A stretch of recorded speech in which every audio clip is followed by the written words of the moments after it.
Mathew Owens here, just enjoying the sunshine today outside, and was thinking about some of the biggest questions that real estate investors and private investors actually face is which strategy to go after that's going to build the most wealth to be able to make them the most money and help secure their financial freedom. So let's talk a little bit about the cash flow investing strategy versus the capital gains investing strategy and which one you should be focusing on. So in this video, I'm going to talk about the pros and cons on the investing in capital gains and equity gain projects and investments that typically don't cash flow versus the pros and cons investing in cash flow specific assets. And then I'll talk about the strategy I use that blows both of those strategies out of the water individually. So first things first, let's talk about the pros and cons of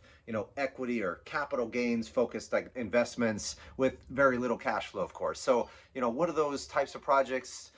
What are those? That's like maybe fix and flip projects, development projects, maybe short-term value-add multifamily projects or something like that with low cap rates that don't really cash flow well, but you're doing it primarily to increase value and resell quickly and gain that equity. And these can be some amazing strategies, and I used quite a bit of those in growing my wealth. And I think there's a place for those types of strategies in someone's portfolio, whether you're active or passive in those types of opportunities. They can be great strategies to invest in. I've flipped over 1,000 houses ourselves. We use that strategy consistently to build our wealth, but we also invested in the cash flow side of things as well. So those are some of the different strategies that exist on the equity projects. So for example, some of the pros on that: you have large gains, right, that you can reinvest and build wealth. And it's primarily due to the velocity of money, right? So you're able to move that money consistently over and over again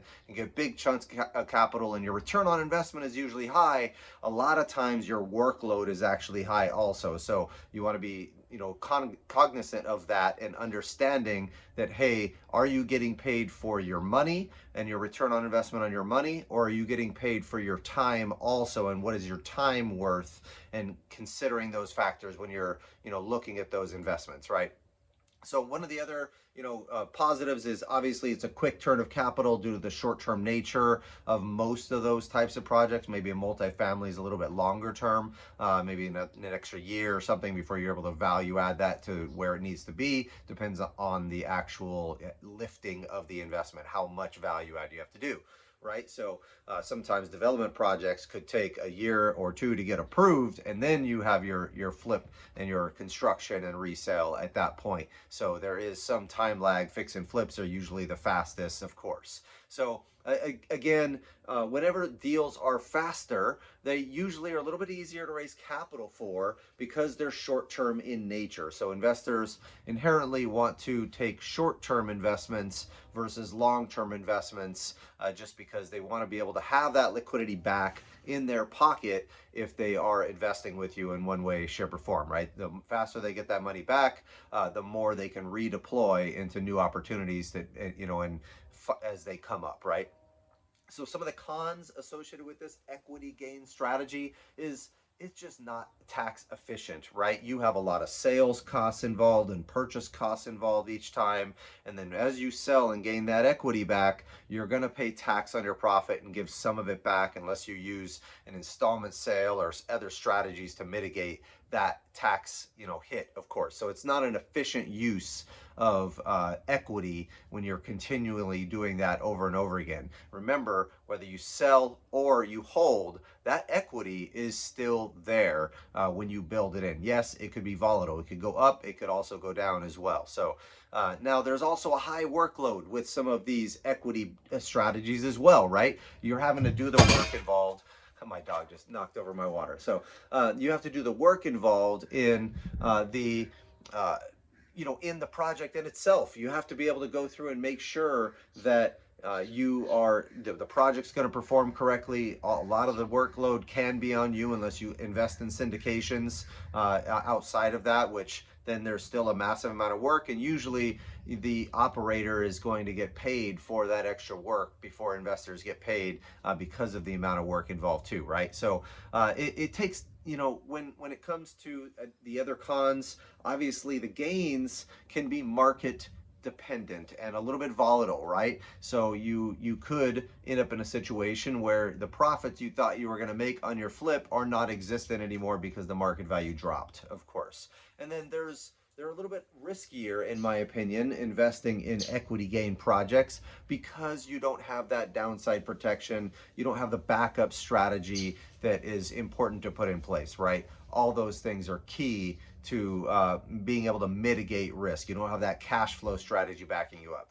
Now let's talk a little bit about the cash flow strategy investing, which is what I really love on my side, is that cash flow piece. But there are some pros and cons to investing in cash flow. Maybe that's single family homes that are rental properties that are cash flowing, or long-term hold multifamily properties that you're focused on cash flow, mobile home parks, even investing in debt or self-storage or other alternative investments that are cash flowing can be, maybe cash flowing businesses in different ways too. So there's a lot of ways you can focus on cash flow. It doesn't have to be all related to real estate as well. Now, usually some of the pros, this is the way to build long-term wealth, right?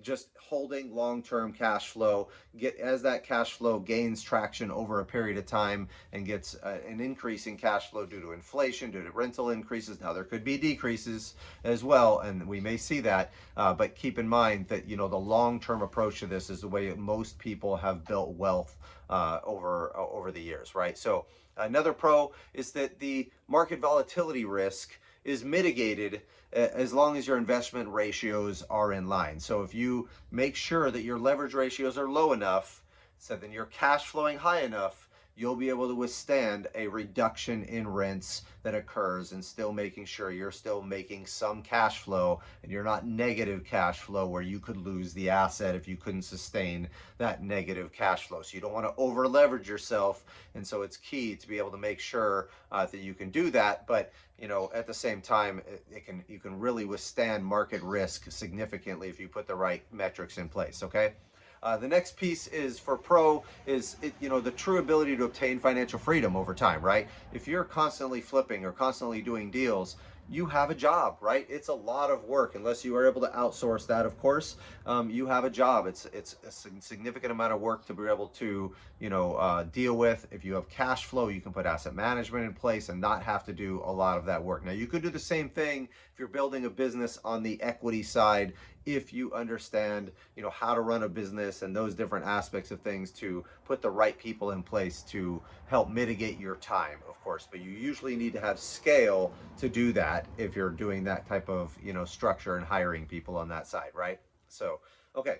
Also, the hold side, it's just less work, right? Once you get it up and running, you're long-term in holding it, you're doing asset management long-term on that asset, you're managing the managers, but they're managing the primary asset, so you don't have to. So that's all kind of in place. And so these types of things are really, really key to understand. There's also the tax benefits up front that you can get on this. There's appreciation and principal reduction that occurs long term to help build your wealth. And holding debt on assets, even if the interest rates are high, they will get decimated with inflation over the long run, but don't leverage too much to make sure you can withstand those downturns, of course. Now, usually in a cash flow deal, though, there's less cash flow to start, right? So you're starting off with a smaller amount of cash flow and that builds over a period of time.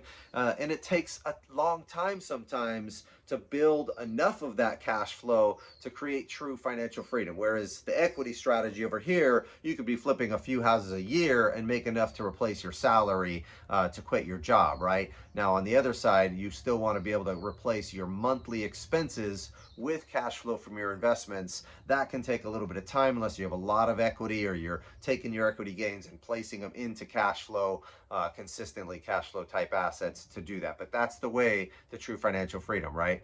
but it takes a little bit of time.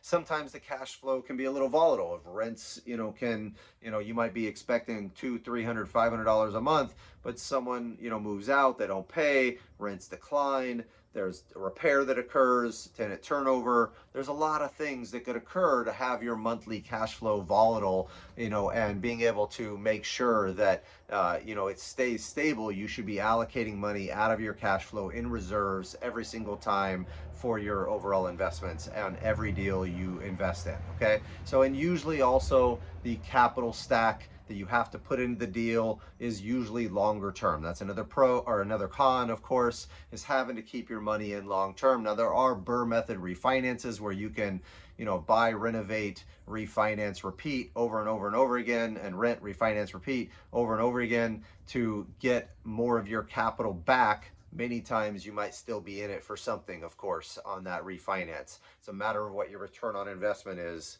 on that dollar figure, and having the right reserves set aside, make sure you have an even cash flow throughout. Now, let's talk a little bit about the strategy I implement that really destroys the cash flow strategy and the equity gain strategy, hands down, tenfold.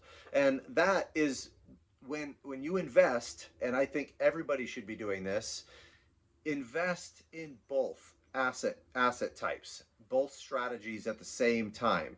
It is a massive risk reduction from your fix and flip deal, or your profit when on a deal that doesn't cash flow, and you're able to go through and really build the cash flow you need, a high enough return on investment, not being in it for so much money because you're building your own equity. So I force appreciation on my deals, whether that's buying a property, renovating it and tenanting it, and then refinancing it afterwards, or just holding it on all cash so it cash flows very good for the costs that I'm into it for. But I'm focused in cash flow markets versus equity markets like a California or something like that that has, very high priced properties versus the rents, right? I'm focused on those cash flow type markets that perform well and are less volatile in economic fluctuation, right? So these are the things that you should be doing too, but I'm also making sure that I build in equity. So what am I doing by renovating the asset?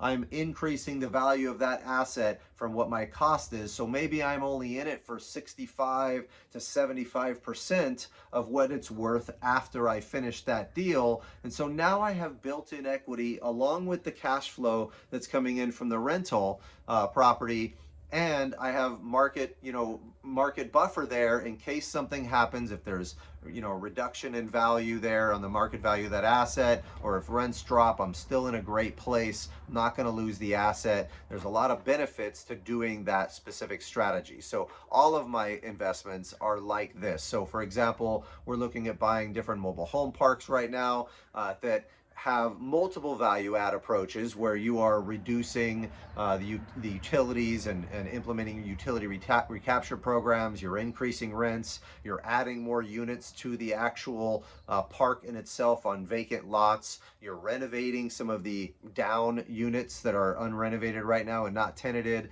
you're cleaning up the actual park so you can raise rents even further as well. So there's a lot of different ways to force that appreciation up, and going after an asset like a mobile home park that has crazy high cash flow to where, it really doesn't matter what interest rates are. We're going to be in it for such a low cost to after repaired value that we can refinance, still keep those low equity ratios, get most of our money back, and hold the asset long term, and get absolutely massive depreciation benefits to front load depreciation into year one to be able to hold these long term and get massive tax benefits. And doing this every year gets you to the point where you are, truly financially free, and you're able to not have to resell that asset so that you don't have to actually go and take the tax hits each time and find a new investment each time. You can just leave your funds invested into these long term. So really, really key things to really focus on when you're investing in these. So,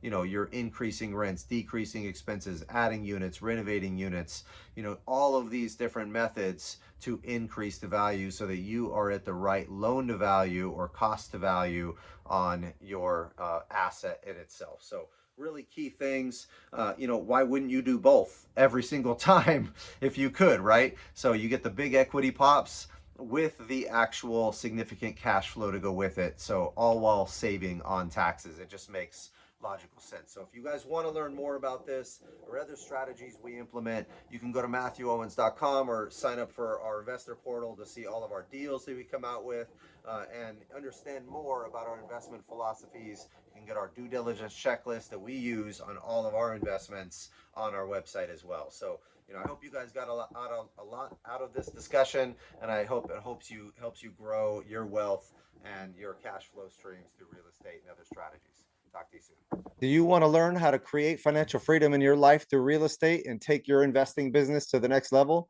If so, you can follow us in one of the following ways. First, you can take one of our free webinars on how to analyze property, how to raise capital for real estate, and how to market and find deals. Three of the key pillars to becoming a successful real estate investor. Number two, you can join us on our mailing list where you'll get tips and tricks on real estate investing directly to your inbox. And number three, you can take our 6-month real estate course that teaches you every aspect of real estate investing you can think of, and more importantly, create financial freedom in your life through real estate investing strategies that I teach. If you want a master's in real estate in 6 months, this course is for you. We're going to go over how to raise money, promissory notes, syndications, fixing and flipping, buy and hold investing, tax and legal structures, self-directed retirement accounts, financial education, how to run a business, how to market and find your deals, and most importantly, how to create that financial freedom in your life so that you can stop trading your time for money and create passive real estate cash flow that you can live off of. If you're interested, go ahead and click on one of the links below, and I look forward to seeing you guys on the other side.